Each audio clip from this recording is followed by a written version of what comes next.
네, 이제 찾으신 줄 알고 봉독 드리겠습니다. 구약성경 예레미야 8장 12절 말씀입니다. 그들이 가증한 일을 행할 때에 부끄러워하였느냐? 아니라 조금도 부끄러워 아니할 뿐 아니라 얼굴도 붉어지지 아니하였느니라. 그러므로 그들이 엎드러질 자와 함께 엎드러질 것이라.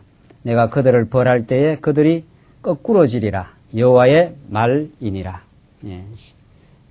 12절까지 우선 봉독 드렸습니다.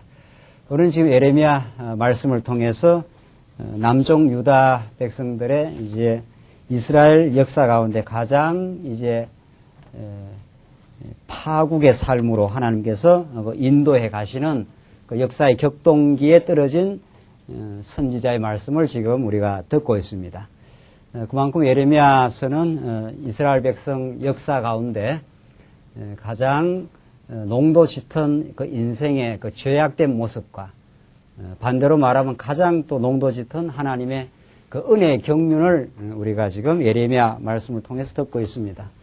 하나님은 언제나 한결같이 이스라엘 백성들을 사랑하시고 변치 않고 그들과 함께 하시되 문제는 이스라엘 백성들의 그 깨달음의 깊이의 그 차이가 있습니다. 지금 우리는 예레미야 남쪽 유다 백성들 하나님께서 아브라함을 통해서 언약하셔서 이제 다윗 왕이 와서 그 약속을 그 천년의 세월을 하나님께서 지키시고 그 나라를 이제 이루어 주셨습니다. 하나님 다윗 왕국을 이루겠다 이런 뜻입니다. 자손들을 번창시켜 땅을 정복해서 드디어 그 땅에 모든 이방 대적들을 다 물리치고 다윗 왕이라고 하는 유다 지파에서 난 다윗 왕을 통해서 하나님 나라를 이루어 줬습니다. 이건 말할 것 없이 이 다윗 왕보다 더 우월하신 왕 중의 왕이신 예수 그리스도를 통해서 이루실 것에 대한 그림자적 예표다. 그걸 이루면서 내가 이 일을 이루었다. 너희들이 은혜로 내가 이 일을 이룬 여호와 하나님이라. 그 하나님 여호와 한 분을 기억하고 찬양하게 하기 위해서 이루어줬습니다. 그러니까 다윗, 솔로몬 이때 이제 가장 그 찬양이 많이 터져 나왔습니다. 이 다윗 왕 후대 시대 때를 하나님께서 이끌어 가시는 이유는 세워진 하나님의 나라를 한번 하나님께서 무너뜨렸다가 다시 세워줌으로 더 극적인 하나님 여호와의 그 은혜의 경륜을 드러내려고 다윗 왕 이후에 유다 백성들의 후반기의 역사, 이 이제 전반기라면은 나라를 세우시는 그 전반기의 역사라면 이 후반기의 역사는 세워진 나라를 한번 무너뜨렸다가 다시 세워주는 하나님의 역사입니다. 여기에 이스라엘 백성들이 얼마나 하나님 앞에 범죄하고 어리석으며 인생의 그 끝이 어딘가를 하나님께서 이제 보여주십니다. 그러나 그들의 행위대로 말한다면 다시 돌아올 수가 없는 그 백성들을 이제 다시 돌아올 수 있도록 하나님께서 바벨론에서 하나님께서 다시 돌아오게 하시는 뽑아내시지만 하나님의 능력과 은혜로 다시 심기시는 하나님. 이것이 지금 남쪽 이스라엘 백성의 역사입니다. 이 멸망기에 하나님의 그 지금 예언이 떨어집니다. 이 예언은 말할 것도 없이 모세 언약에 근거한다 그랬죠. 너희들 들어가면은 나를 떠나갈 것이다. 그러면 내가 다 흩어버릴 것이다. 그러나 하나님께서 긍휼을 베풀어서 하늘가에 있을지라도 너희를 다시 불러 모을 것이다. 이게 모세 예언이 되어 있습니다. 그러니까 이스라엘 백성들의 역사 진행은 그들의 자유의지로 되는 게 아니라 하나님의 정한 뜻대로 됩니다. 자, 그러면 요 부분을 우리가 지금 공부하고 있는데 요 부분을 읽으면 이스라엘 백성들의 외식, 거짓, 어리석음 이런 것 때문에 멸망한다. 요 부분을 지금 공부하고 있잖아요. 그러나 요 부분만 봐가지고는 이 뜻이 본격적으로 드러나지 않습니다. 지금 우리가 공부하는 내용이 멸망에 대한 예언입니다.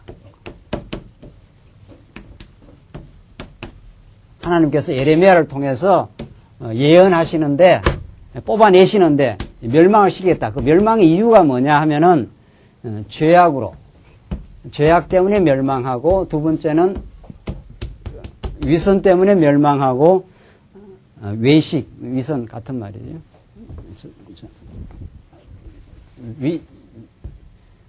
외식 그 다음에 우리가 지금 공부하는 내용이 거짓입니다. 거짓. 그 다음 네 번째 우상. 이게 이스라엘 백성들의 죄의 목록들입니다. 이스라엘 백성들의 죄의 목록들. 하나님을, 이게 이제 정당한 올바른 길인데 이스라엘 백성이 이 하나님을 떠나가는 이 지금 모습을 이런 방식으로 예레미야가 고발하고 지금 밝혀냅니다. 그러니까 요 본문만 읽으면은 이스라엘 백성들은 멸망받을 이유들이 지금 밝히지 않아요. 이렇게 해서 멸망했다. 이런 뜻입니다. 오늘 본문입니다.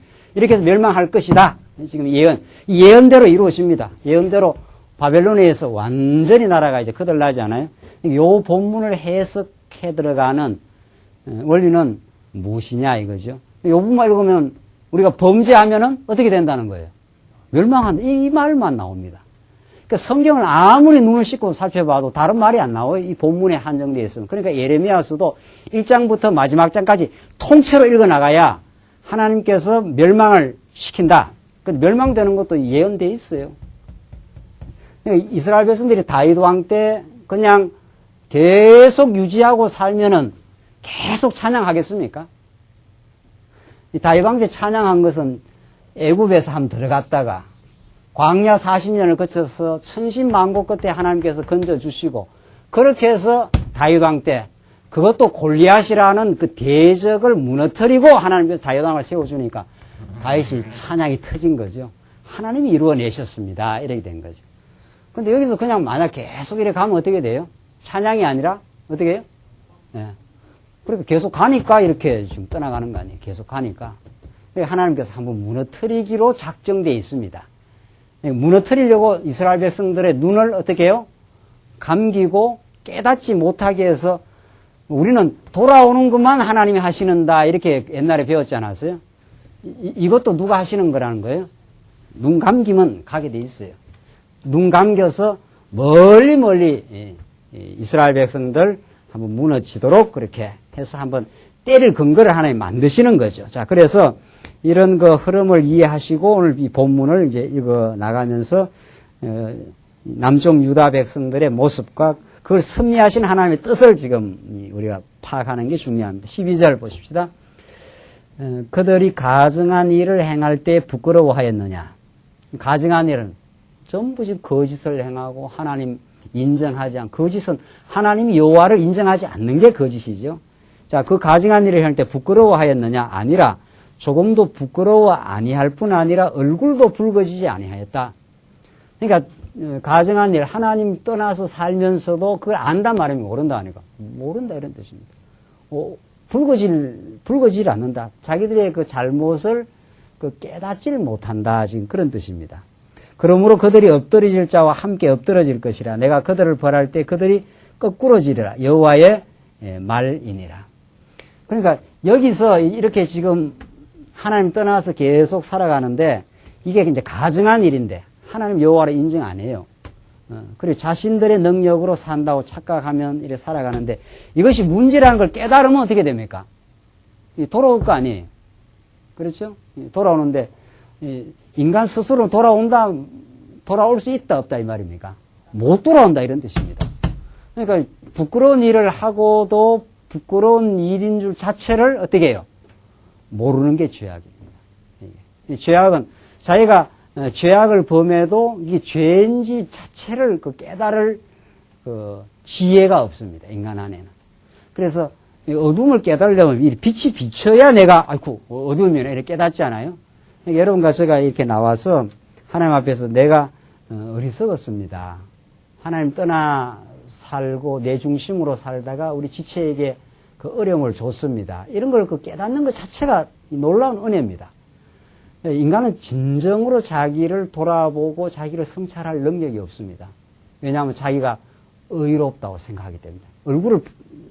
얼굴도 붉어지지 않는다 그러지 않았어요? 성경에. 조금도 부끄러워 아니할 뿐 아니라 자기가 사실은 부끄러운 일인데도 부끄러워 아니할 뿐 아니라 얼굴도 붉어지지 아니하는. 그 뻔뻔하다 이런 말이죠. 네.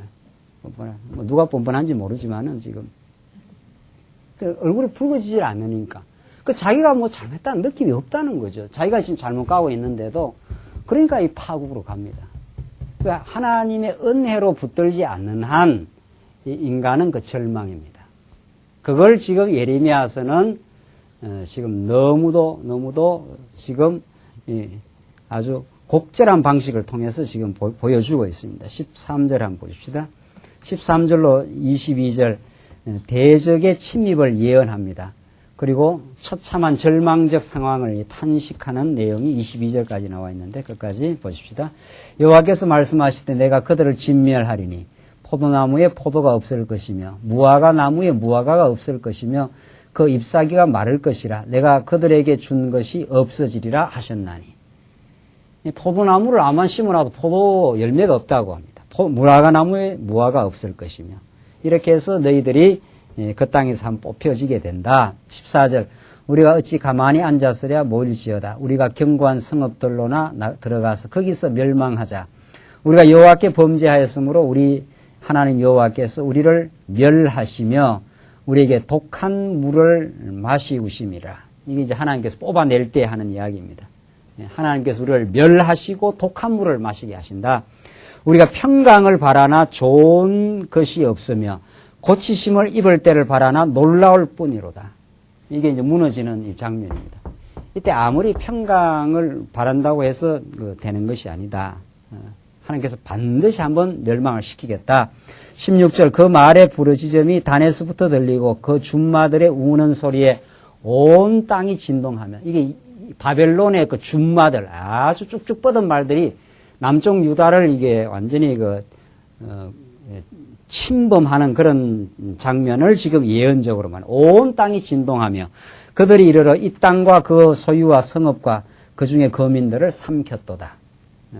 그들이 완전히 초토화된다 지금 그런 뜻이거든요. 너부갓네살이 와서 남쪽 유다를 불지르고 완전히 초토화시킵니다.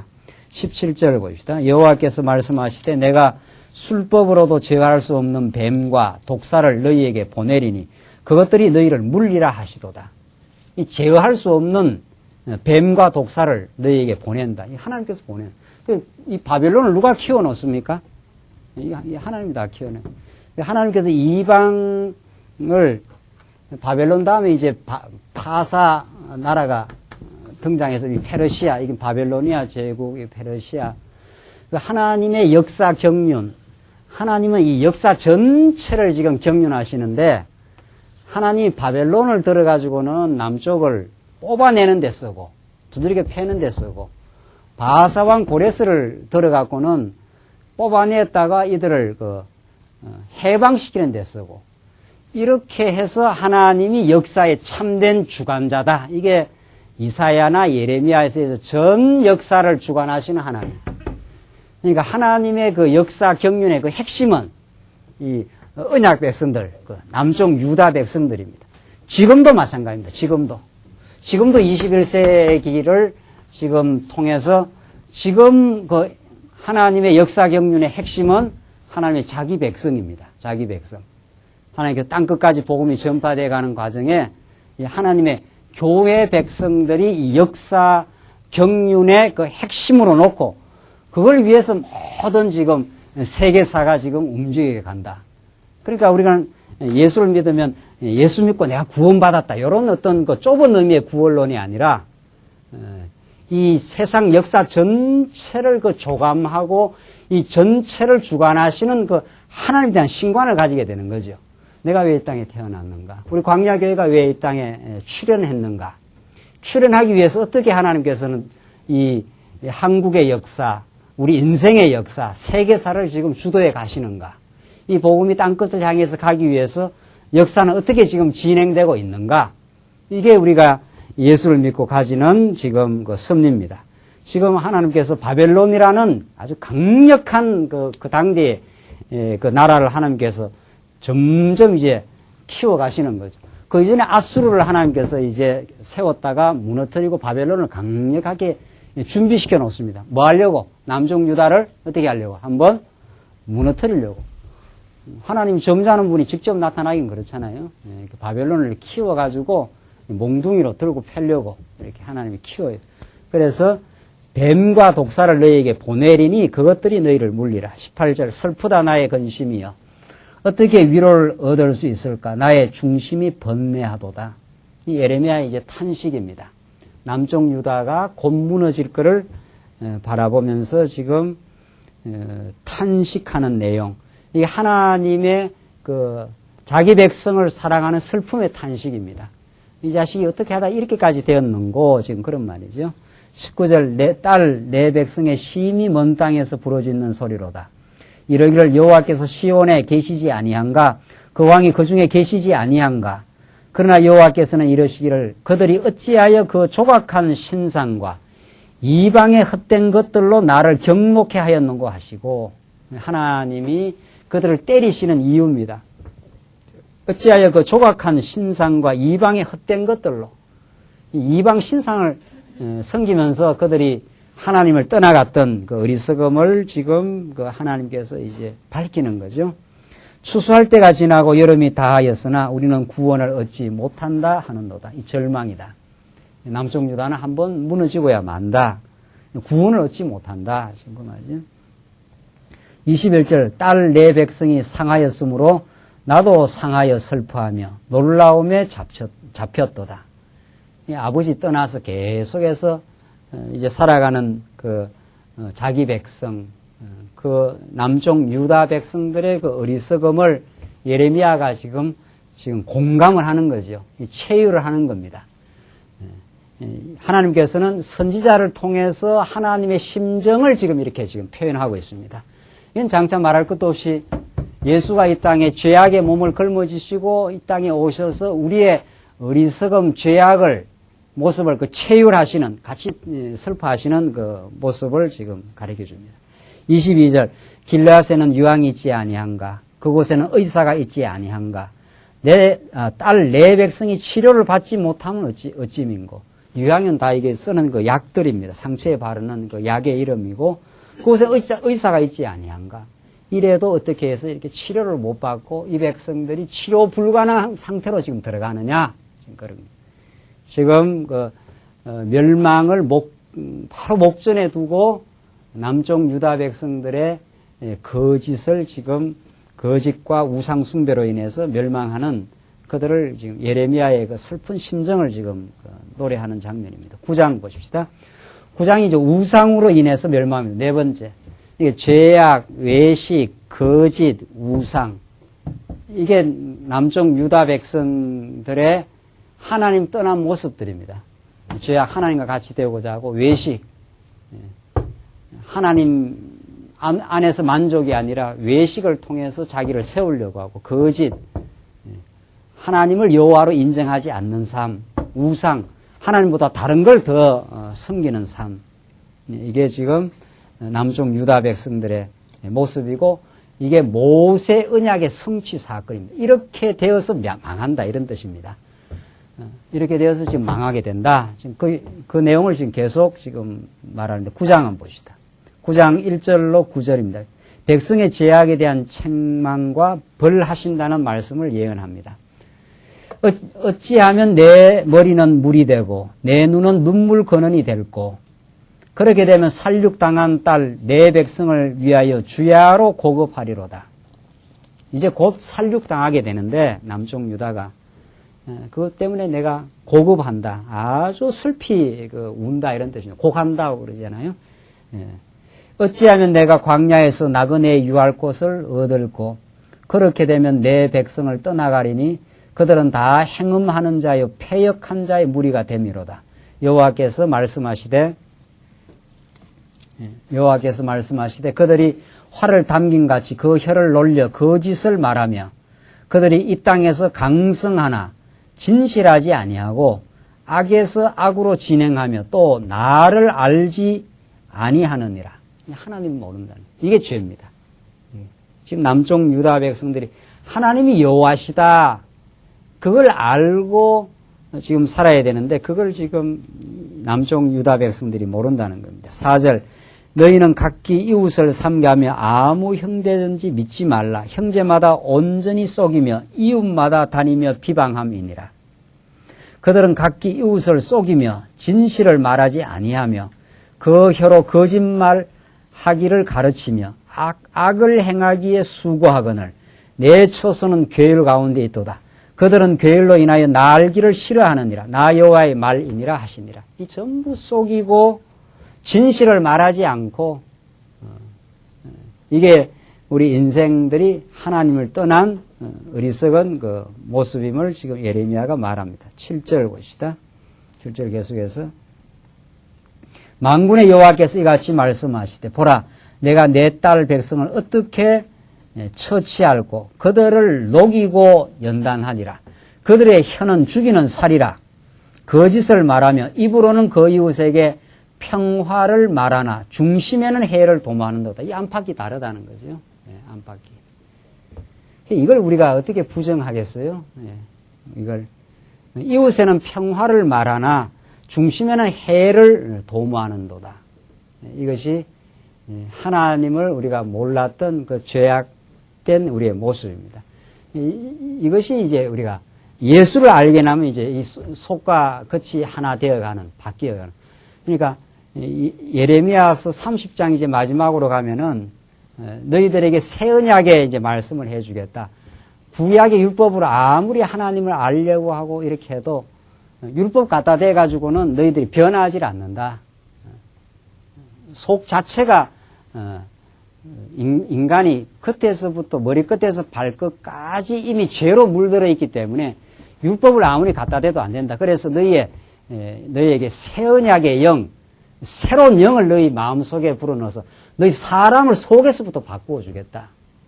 이것이 예레미야가 새 언약의 그 예언을 통해서 장차 오실 메시아를 강력하게 예언합니다. 그러니까 예레미야서 말씀처럼 인간의 그 절망적 죄악의 모습을 가장 통렬하게 지적하는 말씀은 없습니다. 이게 실제 우리의 모습입니다. 인간은 자기 힘으로는 바뀌지 않습니다. 인간은. 그래서 지금 이웃에게 평화를 말하나 중심에는 해를 도모하는도다. 이 안팎이 다르다는 겁니다. 안팎이. 그래서 스스로 인간은 자기 변화가 불가능한 존재다. 그래서 예수님을 통한 새 언약의 영을 통해서 너희들을 새롭게 하겠다는 그 예언이 예레미야의 최종적으로 나오는 마지막에 이제 극치에 나옵니다. 9절을 보시다. 내가 이 일들을 인하여 너희에게 벌하지 아니하겠으며 내 마음이 이런 나라에 보수하지 않겠느냐? 여호와의 말이니라. 하나님께서 그냥 두겠느냐? 내가 너희를 사랑하는데 나를 떠나서 살기 때문에 너희들 벌하지 않겠느냐? 이때 벌은 형벌이 아니라 징계로서의 벌인 거죠. 때리겠다 이런 말이죠. 그래서 바벨론으로 데려가면 이스라엘에서는 아차 이제 그때 깨닫습니다. 여기에 있는 한은 이제 못 깨닫는다 이렇게 되어 있어요. 그러니까 탕자 가운데 누가 깨닫고 돌아옵니까? 큰아들은 깨닫습니까? 못 깨닫습니까? 큰아들은 못 깨닫습니다. 큰아들은 오히려 불평이 많잖아요. 나는 온종일 아버지를 위해서 이렇게 살았는데 저놈은 나갔다 돌아오는데 왜 이렇게 잘해주느냐? 그러니까 한번 나가서 아버지를 한번 떠나보고 대주리 가서 만신창이 되고 그때 이제 깨닫고 돌아옵니다. 그때. 그러니까 아버지 집에 같이 있었던 큰아들은 그것이 은혜인 줄 모르고 불평이 많습니다. 오히려 불평과 원망이 많습니다. 그래서 하나님께서 참 하나님이 눈물을 머금고 우리를 선악과를 만들고 그래서 이 죄악 세상에 지금 보낸 겁니다. 우리가 이 지금 몸부림을 통해서 하나님의 은혜가 아니면 아브라함에게 약속한 그 약속이 아니면 여기 살 길이 없어요. 내가 너에게 만민에게 복을 주고 너를 저주하는 자를 저주하고 너를 축복하는 자를 축복하겠다. 하나님께서 일방적인 약속이 너가 나를 잘 섬기면 내가 너를 해주겠다 이런 게 아닌 하나님 그냥 아브라함에게 언약을 했어요. 그 언약을 그대로 이룰 수 있어요. 그러나 하나님께서 그 언약을 이루는 과정에 무슨 언약을 줘요? 모세 언약을. 이걸 줘야 이스라엘 백성이 한번 모세 언약을 어기고 떠나가는 거거든요. 어기고 떠나가는 것이 너희들 율법을 다 못 지키고 망한다 한번. 그랬다가 돌아와야 하나님이 아브라함에게 맺은 약속이 진짜 은혜 언약이구나. 나가서 이거 뭐 범죄해서 아주 멸망시켜도 마땅하거든요. 그런데 하나님께서 기적적으로 다시 이 머나먼 길에서 기적 같은 방식으로 지금 다시 돌아오잖아요. 이제 나중에 돌아올 걸 예언하는데 신랑의 소리, 신부의 소리가 다 끊기고 슬픔의 날이 왔다가 다시 기적처럼 돌아와서 70년이 차면 너희들이 고토로 내가 돌아오게 하겠다. 그리고 돌아오면 아브라함께 하신 약속이 맞습니다. 당신은 우리의 행위 따라서 이게 돌아온 게 아닙니다. 우리는 범죄했는데 당신은 일양 미쁘신 하나님임을 탕자가 나갔다가 돌아와서 깨달아요. 아버지가 변한 게 있습니까? 아버지는 안 변했어요. 아버지는 여전히 큰아들이든 작은아들이든 사랑해요. 누가 지금 변해가 돌아오는 겁니까? 탕자가 지금 변해가 돌아옵니다. 탕자가. 아버지 내가 잘못했고 당신은 이렇게 내가 잘못했는데도 불구하고 어떻게 싸매 주십니까? 이게 돌아온 탕자의 그 감격이고 기쁨입니다. 그 감격과 기쁨이 크기 위해서 뭐가 지금 큽니까? 이 죄악이 커요. 이게 조금 요렇게 돌아오면 감격이 얼마나 생기겠어요? 요 정도밖에 안 생겨요. 이 왕창 이렇게 나갔다가 돌아와야 감격이 어떻게 해요? 이렇게 큽니다. 당신이 아니면 살 수가 없습니다. 이런 그 감격이 거기서 나오는 거죠. 당신의 아브라함과 맺은 언약이 정말 우리를 살렸습니다. 그 은혜가 우리를 돌아오게 하고야 말았습니다. 이렇게 이스라엘 백성들은 찬양하게 됩니다. 그래서 지금 보시면은 하나님께서 한번 이제 벌하겠다 지금 9절까지 그렇게 말했지 않았어요? 10절 보시면 10절로 16절 말씀을 거역하고 우상을 섬김으로 멸하실 걸 나옵니다. 어떻게 말씀 거역하는가 보십시다. 내가 산들을 위하여 곡하며 부르짖으며 광야 목장을 위하여 슬퍼하나니 이는 그것들이 불에 탔으므로 지나는 자가 없으며 거기서 가축의 소리가 들리지 아니하며 공중의 새도 짐승도 다 도망하여 없어졌음이니라. 아주 슬프게 지금 모든 불타고 지금 그 나라가 회파되는 장면입니다. 내가 예루살렘으로 무더기를 만들며 예루살렘이 얼마나 찬란했던 곳입니까? 그 성전과 하나님이 다윗을 통해서 지어놓은 그 나라와 솔로몬을 통해서 지어놓은 그 아름다운 성전이 무더기가 되고 시랑의 굴혈이 되게 하겠고 유다 성읍들로 황폐케 하여 거민이 없게 하리라. 완전히 황폐한 나라가 되도록 하나님께서 해버리겠다. 12절 보십시오. 12절 계속해서 지혜에 있어서 이 일을 깨달을 만한 자가 누구며 여호와의 입에 말씀을 받아서 광포할 자가 누구인고 이 땅이 어찌하여 멸망하여 광야같이 타서 지나는 자가 없게 되었느냐. 여호와께서 말씀하시되 이는 그들이 내가 그들의 앞에 세운 나의 법을 버리고 이 모세 언약 아닙니까? 모세 율법. 하나님이 다 율법을 줘서 그걸 지켜 여호와를 기억하라 했는데 율법을 안 지키니까 하나님을 기억할 수가 없는 거죠. 안식일도 안 지키고 이스라엘 백성들이 이웃에게 거짓을 행하고 가난한 자와 고아와 과부를 돌보지 않고 그게 다 이스라엘 백성들이 율법을 안 지키니까 자기를 지켜주신 애굽에서 건져주신 여호와를 다 잊어버린 거죠. 그래서 나의 법을 버리고 내 목소리를 청종치 아니하며 그대로 행치 아니하고 그 강팍한 마음을 따라 그 열조가 자기에게 가르친 바알들을 쫓았습니다. 이게 이스라엘 백성의 모습. 바알을 섬기면 우리가 이 땅에서 풍요하겠다 이거죠. 하나님이 베푸신 풍요는 잊어버리고 그거죠. 하나님이 이 다윗 왕을 통해서 이 땅에 가나안 땅에 자기들이 심지 아니한 곳에 지금 넣어놨지 않았어요? 심지 아니하는 그 포도원에서 너희들이 먹고 마시고 풍요를 줬는데도 인간이 만족이 없어요. 이제 하나님을 잊어버리니까. 그러니까 바알 신을 섬기면 바알은 풍요의 신입니다. 그게 풍요의 신. 오늘날 이 자본주의가 다 이 바알 신 아닙니까? 구약만 바알 신이 있는 게 아니에요. 이름만 다르지. 오늘 이 자본주의가 다 바알 신을 섬기는. 어떻게 해야 더 풍요하게 내가 물질을 얻을 것인가 이거죠. 온 세상 사람들이 전 지구에 그 지금 자본주의화라는 거 아니에요? 공산주의가 자본주의가 대결을 하다가 공산주의가 다 몰락해버렸어요. 열심히 일해갖고 필요한 만큼 나누자 했는데 그게 되질 않아요. 전 지구가 지금 중국 공산당까지 지금 전부 자본주의에 이제 앞잡이가 돼가지고 자본주의를 지금 찬양하고 노래하고 주식이 그렇게 오른답니다. 중국으로 빨리 투자를 해요. 한국에 투자할 게 아니에요. 그렇게 지금 올라간다는 거예요. 이 전 지금 지구의 자본주의화, 모든 것은 물질로 통하고 그 안에 행복이 있을 것이라는 이 허구가 수십억의 인구를 지금 사로잡고 지금 끌고 가고 있습니다. 거기도 그 대열에 우리가 다 동참한 거 아니에요? 다.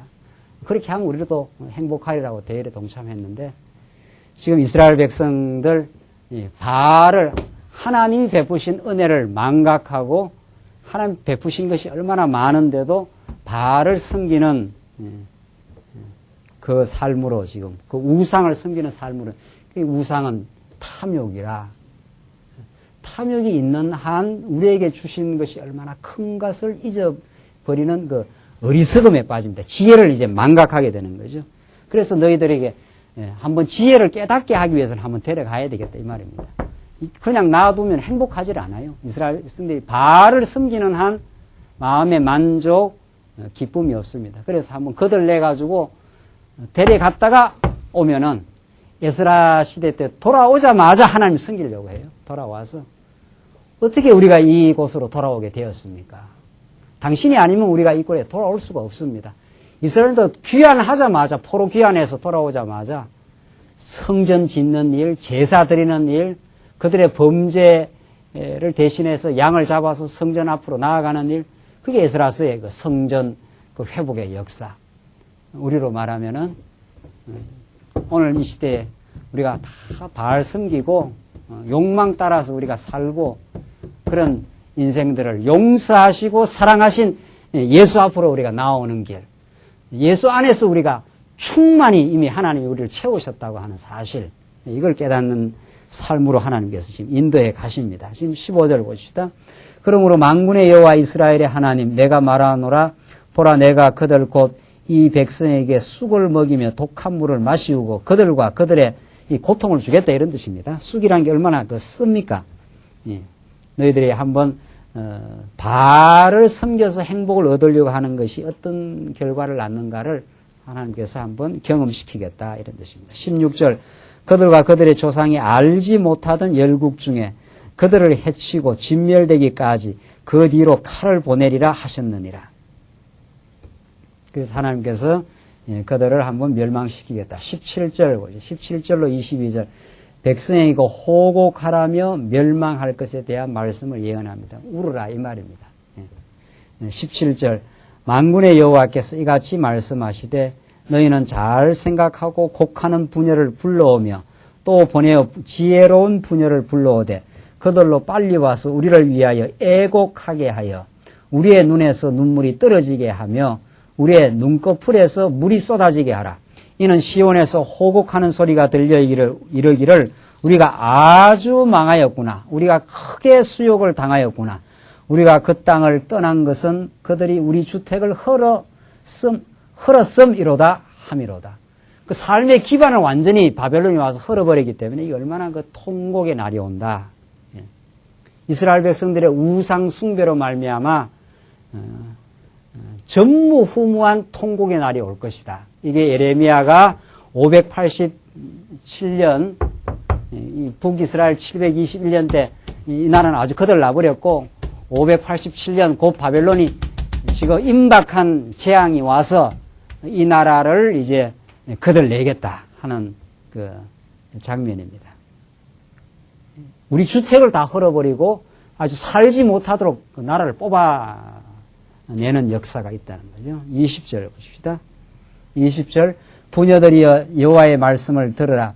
너희 귀에 그 입의 말씀을 받으라. 너희 딸들에게 애곡을 가르치며 그 슬퍼 곡하는 겁니다.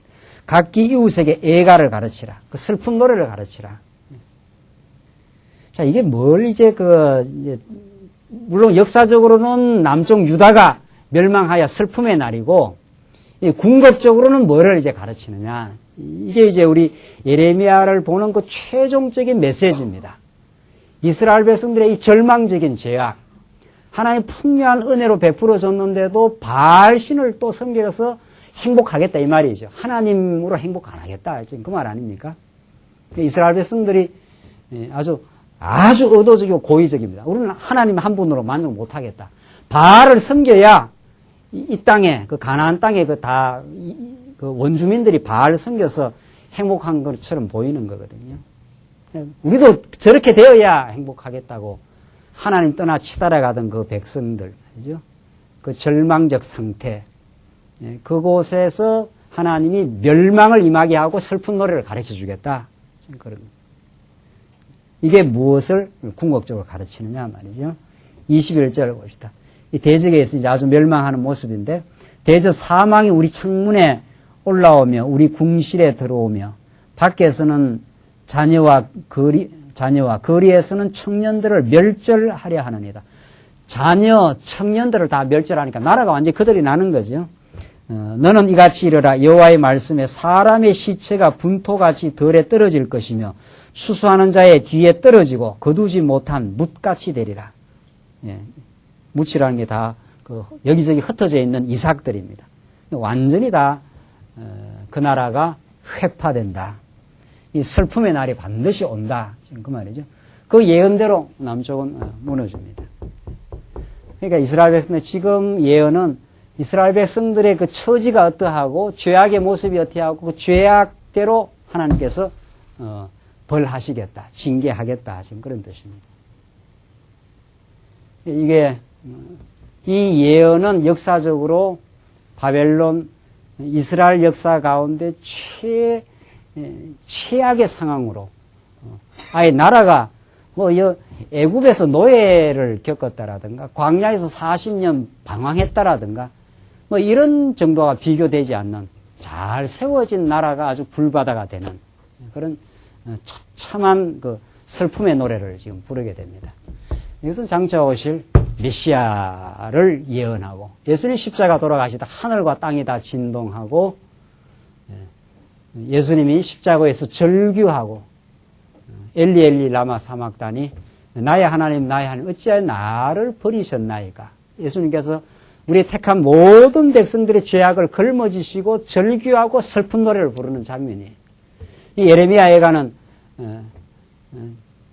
남쪽 유다의 멸망을 지금 예언하면서 우리의 죄악을 걸머지고 십자가에서 처참하게 무너질 메시아를 우리들에게 지금 예언하고 있는 장면입니다. 이 은혜가 아니면 여러분과 제가 살 수가 없어요. 이 은혜가 아니면 우리는 이 멸망의 길에서 죄악의 길에서 스스로 돌이킬 수가 없어요. 하나님께서 무너뜨렸다가 하나님이 돌이키게 해야 되죠. 그 모든 것을 십자가에서 걸머지시고 부활의 역사를 통해서 우리에게 구원과 회복의 유일한 근거가 된 거죠. 우리가 오늘 오전 시간에도 연보의 삶을 배웠지 않았어요? 우리는 연보하는 인생이 아닙니다. 순수하게 나누어 은혜를 나누는 인생이 아니에요. 가져도 부족한 인생이에요. 그게 죄입니다. 우상숭배라는 건 탐욕이라는 거예요. 우상은 탐욕이에요. 가진다고 만족함이 있는 게 아닙니다. 9개 가지면 하나 더 취해서 더 만족 얻으려고 하고 99개를 가지면 하나 더 취해서 100을 만들려고 하는데 어떻게 우리가 나누겠느냐 말이죠. 그게 가능하지 않아요. 우리의 연보, 우리의 교제, 우리의 모든 신앙생활의 뿌리가 그리스도예요.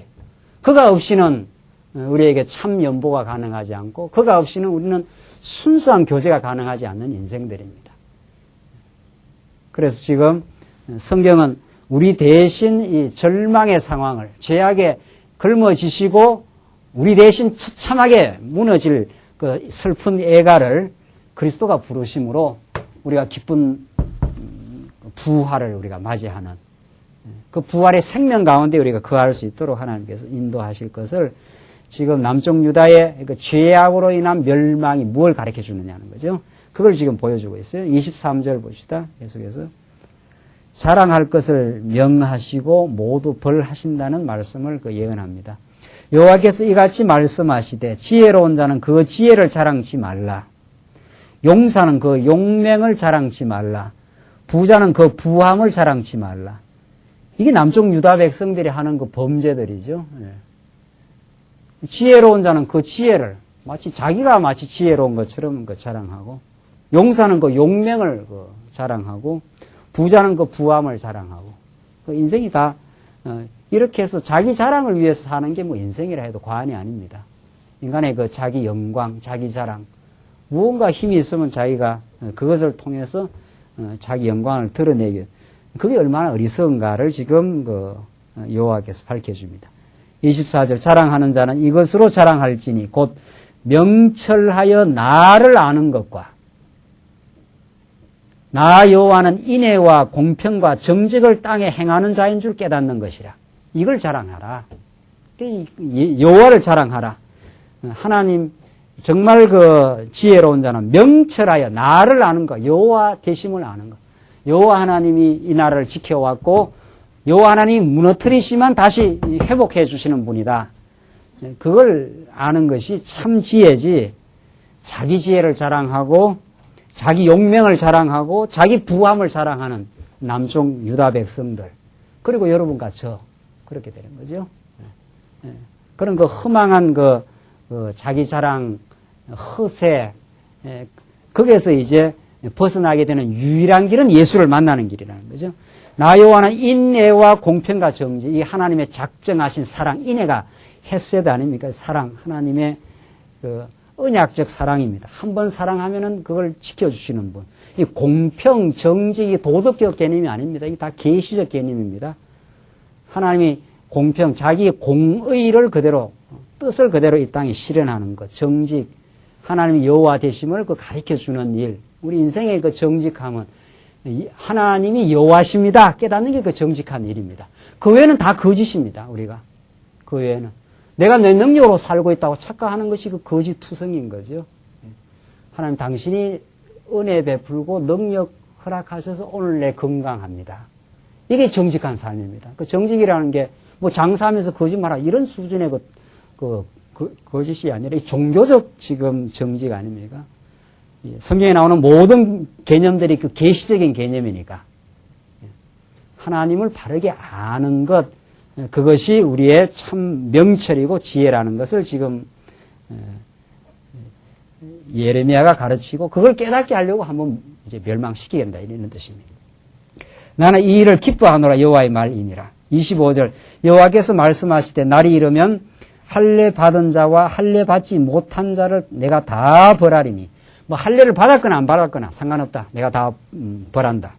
26절 곧 애굽과 유다와 에돔과 암몬 자손과 모압과 및 광야에 거하는 그 머리털을 모지게 깎은 자들에게라. 이 이방 열방들입니다. 열방. 하나님 택한 백성 아닌 자들, 할례 받지 못한 자들도 하나님께서 멸망을 시키고 대저 열방은 할례 받지 못하였고 이스라엘은 마음의 할례를 받지 못하였느니라 하시니라. 이스라엘은 육체의 할례를 받았죠. 8일 만에 생식기 끝을 잘라서 하나님의 언약 백성이다. 이렇게 아브라함 때 이미 할례를 해가지고 자기 백성을 삼아놨지 않았어요? 그런데 실제 이제 살아가면서 이렇게 마음의 할례를 받지 못해서 여호와 하나님을 다 떠난 상태다. 이것이 모세의 예언대로 이렇게 됐다. 이런 뜻입니다. 왜? 이렇게 한번 하나님을 떠났는데도 하나님은 약속대로 지켜주신다. 이렇게 해야 하나님 앞에 은혜로 깨닫는다. 이런 뜻입니다. 그래서 하나님께서는 마음의 할례 받지 못한 이스라엘 백성, 이걸 그대로 사도 바울이 로마서에서 이걸 받아서 말하잖아요. 이스라엘 예수님 당시 유대인들이 할례 지키는 것이 굉장한 자기의 특권인 줄, 이방인들을 개돼지 취급하면서 짐승 취급하면서 자기들이 하나님의 택한 백성을 착각하는 그 할례 받은 백성들에게 그 할례가 무슨 의미가 있느냐? 구약에는 그냥 언약 백성이라는 한 표징이었다. 이제는 예수가 와서 예수가 우리의 영원한 기념이 되어줬다. 우리는 예수를 통해서 하나님의 언약 백성이 됐는데 무슨 지금 구약 시대에 그 할례가 그렇게 소중하냐? 이제 마음의 할례를 받아라 그러지 않아요? 그러니까 예수로 말미암아 우리의 죄악을 찢고 죄악을 발견하고 예수 앞에 거꾸로져서 은혜를 구하는 삶, 이게 진짜 할례 받은 인생입니다. 그때라야 우리 인생이 변하고 그때라야 하나님의 은혜 가운데 사는 인생이 될 것을 지금 예레미야가 예언을 하고 있고 이스라엘 백성들을 가르쳐 예언하고 있고, 이것이 예수를 통해서 우리 참 마음의 할례를 받아서 하나님의 은혜에 부복하는 인생으로 하나님께서 만들어 주시겠다 하는 그 예언입니다. 10장 보시면은 멸망에 대해서 이제 다시 예언하고 이제 하나님 앞에 강구하는 그 내용이 10장 전체에 나옵니다. 한번 보십시오. 1절로 10절 보시면은 열방의 우상을 두려워하지 말라고 권고하며 여호와를 그 찬양하는 내용입니다. 너희들이 열방의 그 우상들을 굉장히 두려워하고 그를 의지하는데 그럴 일이 아니다. 지금 이것이 10장 1절로부터 나오는 내용 한번 보십시다. 이스라엘 집이여 여호와께서 너희에게 이러시는 말씀을 들을지어다. 여호와께서 이같이 말씀하시되 열방의 길을 배우지 말라. 이게 여호와 하나님을 떠나는 길인데 열방은 하늘의 징조를 두려워하거니와 너희는 그것을 두려워 말라. 하늘의 징조를, 그 징조가 어떻게 되느냐. 이것이 이방 사람들이 늘 그 점성술이라든가 그런 걸 살피면서 아, 이렇게 해야 우리에게 재앙이 없다. 이렇게 하면 우리에게 재앙이 있을 것이다. 어떻게 해야 된다. 자꾸 그런 어떤 하나님을 떠나서 복과 저주를 찾아 나가는 그런 삶. 그것이 얼마나 헛된 것이냐 말이죠. 3절 보시죠. 열방의 규례는 헛된 것이라. 그 위하는 것은 삼림에서 벤 나무여 공장의 손이 도끼로 만든 것이라. 그거 다 지금 도끼로 찍어가지고 그냥 껍데기 만들어 놓은 거 아니냐. 4절. 그들이 은과 금으로 그것에 꾸미고 목과 장도리로 그것을 든든히 하여 요동치 않게 하나니. 그러니까 은과 금으로 다 덧입히고 못과 장도리로 든든하게 우상을 만들어서 요동치 아니하는 튼튼한 우상으로 이 우상을 섬기면 우리에게 풍요와 복이 있을 것이다. 이런 거죠. 이건 우리 신약시대 때 우리의 탐욕을 추구하면 이런 말이죠. 우리는 지금 장도리로 못으로 이렇게 우상, 보이는 우상 만들지 않지 않아요. 그렇잖아요. 우리는 구약시대처럼 바알 신상 이렇게 만들어 거기 앞에 가서 절하지는 않잖아요. 기독교가 처음 우리 한국에 들어왔을 때 이제 제사 행위가 사라지고 무속, 그 큰 바위돌 앞에 가서 하는 그런 무속 행위는 우리가 없지요. 그러나 그것이 없다고 해서 우리가 우상 안 섬기나 그렇지 않다면 우리는 자기 명예 우상도 섬기고 자기의 욕망도 섬기고 재물욕도 섬기고 얼마든지 우리 안에 내면적인 우상으로 우리 안에 지금 들어와 있는 거죠. 그것을 지키면은 든든하게 요동치 않을 것이라고 착각하는 우리의 어리석음이 있는 거죠. 우리 우상 많이 섬긴다는 겁니다. 실제로. 그걸 우리가 깨달아가고 그럼에도 불구하고 하나님은 우리를 변치 않게 사랑하신다는 그 은혜를 깨닫는 게 지금 중요하죠. 5절 보시면 그것이 갈린 기둥 같아서 말도 못하며 걸어다니지도 못하므로 무능력하다. 우상이 지금 그걸 말해요. 무능력하다. 그것이 너희들에게 행복을 보장 안 한다. 지금 그 말입니다. 사람에게 매임을 입느니라. 그것이 화를 주거나 복을 주지 못하나니 너희는 두려워 말라 하셨느니라. 그것이 너희들한테 화를 주거나 복을 주는 근거가 안 된다. 여호와 하나님이 복과 저주를 정해놓고 하나님이 무너뜨려 나가면은 누구라도 무너지고 하나님이 돌아오게 해야 돌아온다. 복과 저주가 하나님의 손에 달렸지 우상의 손에 달린 게 아니다. 지금 그걸 예레미야 선지자가 지금 지적합니다. 그러면서 6절 보십시다. 여호와여 주와 같은 자 없나이다. 주는 크시니 주의 이름이 그 권능으로 인하여 크시니이다. 예레미야는 지금 남쪽 유다가 우상 섬기다가 무너질 걸 바라봤지만은 그러나 다시 여호와 하나님이 얼마나 크셔서 바벨론보다 크시고 우상보다 더 비교할 수 없이 전능한 그분이 지금 살아계심을 지금 노래합니다. 7절 열방의 왕이시여 주를 경외치 아니할 자가 누구리까? 이는 주께 당연한 일이라. 열방이 지혜로운 자들과 왕족 중에 주와 같은 자 없음이니이다. 그들은 다 무지하고 어리석은 것이니 우상의 도는 나무뿐이라. 다시스에서 가져온 은박과 우바스에서 가져온 금으로 꾸미되 공장과 장색의 손으로 만들었고 청색 자색 감으로 그 옷을 삼았나니 이는 공교한 사람이 만든 것이거니와 우상에다 온갖 치장을 하고 그렇게 해서 그걸 섬기면은 이 나라에 복이 있을 것이다. 우리 인생의 복일 것이다. 이렇게 한 그것이 얼마나 무지하고 어리석은 것인가 하는 것을 지금 밝힙니다. 10절 오직 여호와는 참 하나님이시요 참 전능자시요 하나님만이 능력이 있다. 사시는 하나님이여 영원한 왕이시라. 그 진노하심에 땅이 진동하며 그 분노하심을 열방이 능히 당치 못하리라. 이 하나님의 역사 통치, 이 세계 통치, 하나님이 바벨론도 하나님이 경륜하시고 바벨론을 무너뜨리고 바사 왕을 통해서 이 나라를 다시 회복하실 분도 여호와 하나님이다. 너희들이 바알을 섬겨서 행복하겠느냐? 그렇지 않다. 그건 무능할 뿐이요. 요동치 않게 목과 장도리로 쾅쾅 박아가지고 장식해서 찬란하게 만들어서 그것이 우리에게 행복을 주리라 착각하지만은 그렇지 않다. 여호와 하나님이 아브라함에게 약속하신 대로 이 나라를 반드시 복주시고 지켜주시고 이 나라와 함께한다. 영원히 함께할 것이다. 이게 남쪽 유다가 돌아와서 전능의 선으로 돌아와서 이 노래를 예레미야가 미리 이제 노래하는 거죠. 여호와는 권능이 크시니 너희들이 한번 무너지지만 다시 돌아올 수 없는 땅에 가지만은 다시 돌아오게 된다. 이것이 메시아를 강렬하게 가르쳐 줍니다. 우리의 모든 죄를 걸머지시고 십자가에서 우리 대신 저주받고 처참하게 무너진 다음에 3일 만에 부활하셔서 우리가 그 부활의 주를 바라고 지금 살아가도록 이 어두운 세상 광야 같은 길을 가지고 우리 앞서서 이미 예수님 부활하신 겁니다. 11절 보십시다. 11절로 18절 창조주임을 정언하며 백성을 깨닫게 하실 것을 예언합니다. 너희는 이같이 그들에게 이르기를 천지를 짓지 아니한 신들은 땅 위에서 이 하늘 아래에서 망하리라 하라. 천지를 지은 여호와라야 천지를 경륜하고 다스리는데 하나님이 그 지은 피조물을 너희가 지금 섬기고 있다 하신 그 말이죠. 12절 여호와께서 그 권능으로 땅을 지으셨고 그 지혜로 세계를 세우셨고 그 명철로 하늘들을 펴셨으며 그가 목소리를 발하신즉 하늘에 많은 물이 생겨나니 그는 땅끝에서 구름이 오르게 하시며 비를 위하여 번개하게 하시며 그 곳간에서 바람을 내시거늘 이 자연현상이 전부 하나님의 손에 지금 달려있다. 14절 사람마다 우준하고 무식하도다.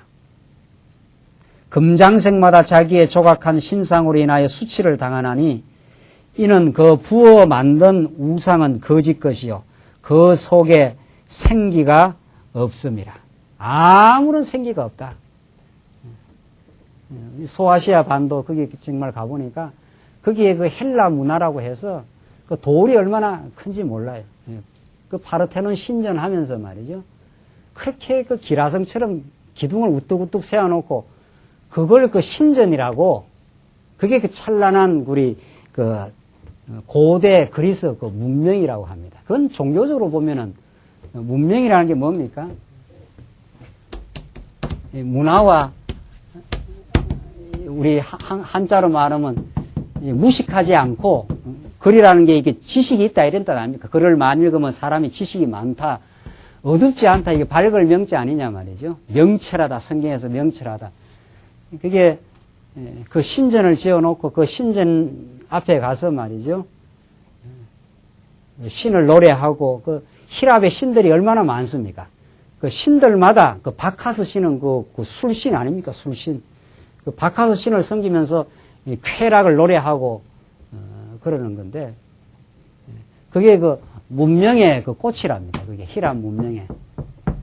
그러니까 기독교적 관점에서 보면은 문명 비평이 전혀 달라져요.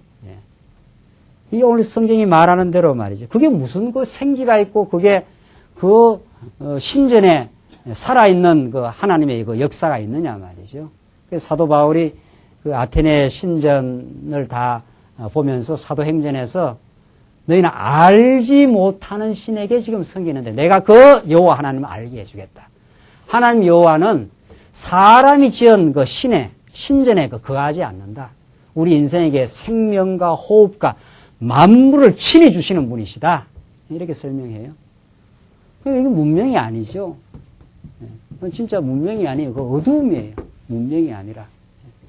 그러니까 우리가 천하 없는 세상 지식을 가지고 해도 이게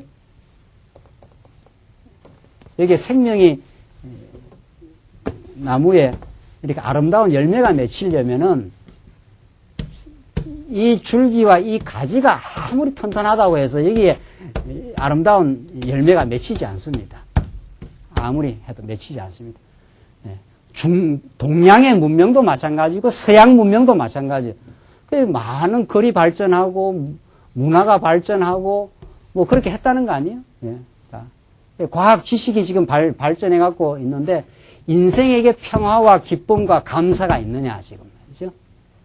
우리 인생에 가장 소중한 게 감사하고 이웃을 허물이 있으면 허물을 그대로 바라보면서 덮어주는 사랑이 넘치고 그래야 서로 정말 그 화해하고 서로가 서로를 그 존중하는 그런 아름다운 복된 그 삶. 그게 우리가 만들어 가고자 하는 예수께서 우리를 통해서 이루어 가고자 하는 하나님의 나라입니다. 어떤 그 문명으로도 그 문명을 만들어내지 못해요. 왜냐하면 뿌리가 썩어 들어가고 뿌리가 없으면 안 돼요. 그게. 지금 예레미야서가 그 우상의 무익함을 말하지 않아요? 그 신전, 그 우상은 생기가 없다. 살아있는 기운이 없다. 생기라는 게 뭡니까? 생기. 옛날 사람들이 이 기운이라는 게 이 쌀미자가 들어가 밥을 먹으면 이렇게 칙칙칙 힘이 난다 이런 뜻입니다. 밥솥이 이렇게 김이 나는 모습이에요. 이게 기운이라는 게 이 쌀미자가 있으면은 밥이 이렇게 끓을 때 되면은 칙칙칙칙 이렇게 하면은 그 김이 나오지 않아요. 그 기운이 난다. 밥을 먹어야 기운이 나지 않아요. 그 밥 먹으면 이 육신의 기운은 나도 이 생기는 생명의 기운은 여기서부터 올라오는 이 진리의 말씀의 기운을 입어야 이 기운이 올라가야 사랑하고 희락하고 화평하고 오래 참고 절제하고 이게 지금 성령의 열매 아닙니까? 이게 기독교 문명입니다. 그러니까 이 문명을 보는 눈이 달라요. 그러니까 희란 문명은 그 큰 대리 속으로 막 웅장하게 지어놨지만은 그 희란 문명의 극이 과학 문명이고 과학 문명의 극이 1차 세전, 2차 세계대전으로 종지부쩍어졌어요. 19세기에 그 17, 18, 19세기를 지나가면서 과학 문명이 발전해가지고 1차 세계대전, 2차 세계대전을 겪고 아이고 인간에게 소망이 없구나. 그게 발견된 거 아니에요? 지금도 계속 세상은 그렇게 진행합니다. 기독교라야 참 문명이 이루어져요. 밝음이. 그래야 우리가 사랑하고 인내하고 다른 사람을 우리가 정죄하지 아니하는 자기가 죄인인 줄 아니까 어떻게 남을 정죄를 하겠어요? 자기가 정죄하다가도 뜨끔하지요. 그러니까 다른 사람을 정죄하다 보면 내가 더 덜보가 큰 걸 우리가 깨닫는데 이 덜보가 큰 인생을 예수가 붙들어줬다는 걸 깨닫는데 그래서 우리가 이 자기를 돌아보고 주 앞에 우리가 선 인생이 은혜로 인생이 됐다는 걸 깨닫는 이런 그 기독교 문명은 교회가 만드는 그러니까 사도 바울이 가는 곳곳마다에서는 아주 소박한 성도들이 만들어내는 이 세상의 빛과 소금으로 이 부패한 세상 속에 소금이 있으면 그 부패하지 않잖아요. 그게 그 진리의 역사가 만들어내는 참 생기가 넘치는 하나님의 역사입니다. 이건 뿌리가 있어야 돼요. 뿌리가 있어야 이 열매가 맺힙니다. 그 여호와 하나님을 아는 것이 어떻게 해요? 지혜하고. 사도 바울은 그래서 내가 십자가만을 자랑하는 것이 내가 참 십자가 속에 무궁한 하나님의 생명이 드러났습니다.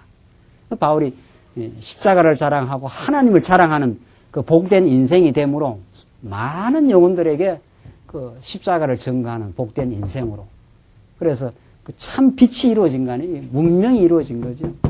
문명이. 하나님께서 이 말씀 운동을 통해서 이 시대에 그릇된 이 시대 정신, 이 자본주의의 그릇된 가치관 말이죠.